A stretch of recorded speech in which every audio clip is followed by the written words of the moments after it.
بسم اللہ الرحمن الرحیم۔ السلام علیکم بہنوں، بھائیوں اور بزرگوں۔ کیا ہم المعتصم کے چاندی کے درہم کی تاریخی اہمیت اور ٹائم لائن کے بارے میں بتا رہے ہیں جب ہم خلافت عباسیہ کے 8ویں خلیفہ کی طرف سے اس دلچسپ سکے کے اجرا کا جائزہ لیں تو ہمارے ساتھ رہیں۔ اسلامی ورثے کے اس اہم حصے کے ارد گرد کی تاریخ، پیچیدہ تفصیلات اور ثقافتی سیاق و سباق کے بارے میں ہم اس میں بتانے کی کوشش کرتے ہیں، ماضی کے رازوں سے پردہ اٹھانے کی کوشش کرتے ہیں اور طریق کے اس دل فریب سفر کے ساتھ اپنے علم میں اضافہ کر رہے ہیں۔ تاریخ کو پسند کرنے والے اپنے دوستوں اور خاندان کے ساتھ اس ویڈیو کو ضرور شیئر کیا کریں تاکہ وہ بھی مستفید ہو سکیں۔ تو دوستو، خلافت عباسیہ کے 8ویں خلیفہ نے المعتصم کا چاندی کا درہم کب جاری کیا؟ اس کی چاندی کے سکے کے اوپر کے اور معکوس عربی تحریروں کے ساتھ المعتصم کا چاندی کا درہم میں آل محمدیہ بنایا گیا۔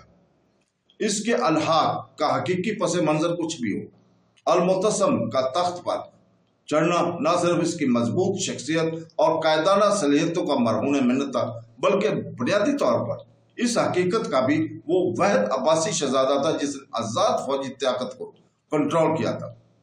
ان کے ترک اور کے اپنے بھائی کے برعکس اس نے قبائلی عربوں اور ترکوں کو ایرانی فوجیوں کو متوازن کرنے کے لیے استعمال کرنے کی کوشش کی۔ المعتصم تقریباً اپنے ترکوں پر ہی انحصار کرتا تھا۔ مورخ طیب الحاجری المعتصم کی حکومت کو عسکریت پسند اور ترک دستوں پر مقروض قرار دیتے ہیں۔ معتصم کے خلاف معروج نے اس طرح عباسی انتظامی کے نوعیت میں ایک بنیادی تبدیلی کا اعلان کیا، اور عباسی انقلاب میں خاندان کے اقتدار میں آنے کے بعد سے اسلامی دنیا نے سب سے زیادہ گہری تبدیلی کا تجزیہ کیا، جبکہ مؤخر ذکر کو ایک عوامی عوامل تحریک کی حمایت حاصل تھی جو سماجی اصلاحات کو نافذ کرنے کی کوشش کر رہے تھے۔ المعتصم کا انقلاب بنیادی طور پر ایک چھوٹی حکمران اشرافیہ کا منصوبہ تھا جس کا مقصد اپنی طاقت کو محفوظ بنانا تھا۔ پہلے سے ہی المامون کے دور میں پرانے قائم عرب خاندان جیسا کہ محلہ دار عدالت سے غائب ہو گئے تھے، اور عباسی خاندان کے معمولی افراد نے گورنرشپ یا اعلی فوجی عہدوں پر تعیناتی ختم کر دی تھی۔ المعتصم کی اصلاحات نے اس عمل کو مکمل کیا، جس کے نتیجے میں سابقہ عرب اور ایرانی اشرافیہ کا گرین بغداد اور صوبہ دونوں میں ترک فوج کے حق میں اور خلیفہ کی عدالت کے ارد گرد انتظامی کے بڑھتی ہوئی مرکزیت کی صورت میں نکل آئی۔ اس کی ایک خاص مثال مصر ہے، جہاں عرب آباد کار خاندانوں نے اب بھی برائے نام طور پر ملک کا گریزن جنگ بنایا اور اس طرح مقامی مسلوات سے تنخواہ وصول کرتے رہے۔ المعتصم نے اس عمل کو بند کر دیا۔ عرب خاندانوں کو فوج کے رجسٹر دیوان سے نکال دیا گیا اور حکم دیا کہ مصر کے آمدنی مرکزی حکومت کو بھیجی جائے، جو اس کے بعد صرف تعینات ترک فوجیوں کو نقد تنخواہ کرے گی۔ صوبے میں سابقہ طرز عمل سے ایک اور علیحدگی المعتصم کا اپنے سینئر لیفٹیننٹ جیسے اشناس اور اتخ کو متعدد صوبوں پر برائے نام سپر گورنر کے طور پر تعینات کرنا تھا۔ اس اقدام کا مقصد غالباً اس کے چیف پیراکاروں کو فوری طور پر فنڈ تک رسائی اجازت دینا تھا، جس سے اس کی فوجوں کو ادائیگی کی جا سکتی تھی۔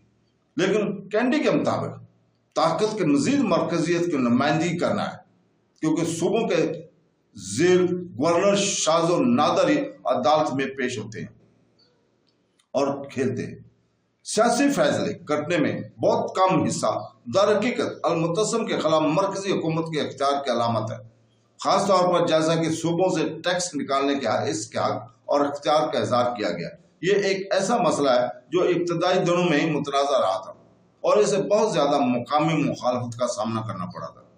اس عمل میں ایک بڑی اجتماع تحری تھی جو اپنے خراسانی سپر صوبے کے خود مختار گورنر کے طور پر برقرار ہے، جس میں مشرقی خلافت کا پیشرو حصہ شامل تھا۔ تحریوں نے بغداد کا گورنر فراہم کیا اور شہر کو، جو کہ المامون کے متحد اپوزیشن کا مرکز بنا ہوا تھا، خاموش رکھنے میں مدد کی۔ یہ عہدہ المعتصم کے دور حکومت میں عبداللہ ابن طاہر کے کزن اسحاق ابن ابراہیم ابن مصعب کے پاس رہا، جو متشرفین اور کے مطابق ہمیشہ المعتصم کے قریبی مشیروں اور معتمدوں میں سے ایک تھا۔ ترک فوج اور تیریوں کے علاوہ المعتصم کے انتظامیہ کا انحصار مرکزی مالیاتی بیوروکریسی پر تھا، چونکہ آمدنی کا بنیادی ذریعہ جنوبی عراق، سوات اور پڑوسی علاقوں کے امیر زمینیں تھیں۔ اس لیے انتظامیہ کا عملہ زیادہ تر ان علاقوں سے تعلق رکھنے والے تھے۔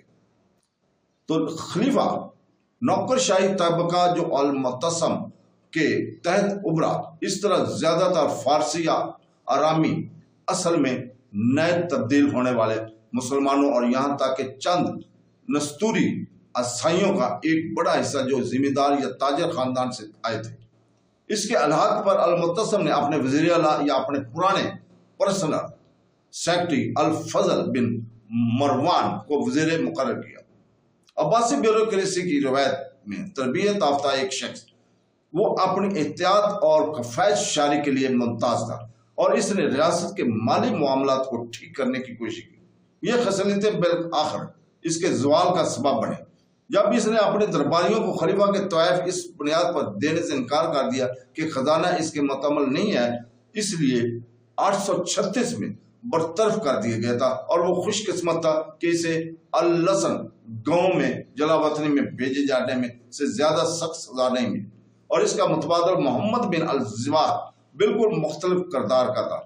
ایک امیر سوداگر، اسے کینڈی نے ایک قابل مالیات ماہر لیکن ایک ظالم اور شفاق آدمی کے طور پر بیان کیا ہے، جس نے بہت سے دشمن بنائے، یہاں تک کہ اس کے ساتھی اراکین میں بھی انتظامیہ اس کے باوجود اور اگرچہ اس کا سیاسی اختیار کبھی بھی مالیاتی دائرہ کار سے آگے نہیں بڑھ سکا، لیکن وہ اپنے عہدہ کو حکومت کے آخر تک برقرار رکھنے میں کامیاب رہا اور المعتصم کے جانشین الواسی کے تحت بھی رہا۔ تو دوستو، اس کے ساتھ ہی اللہ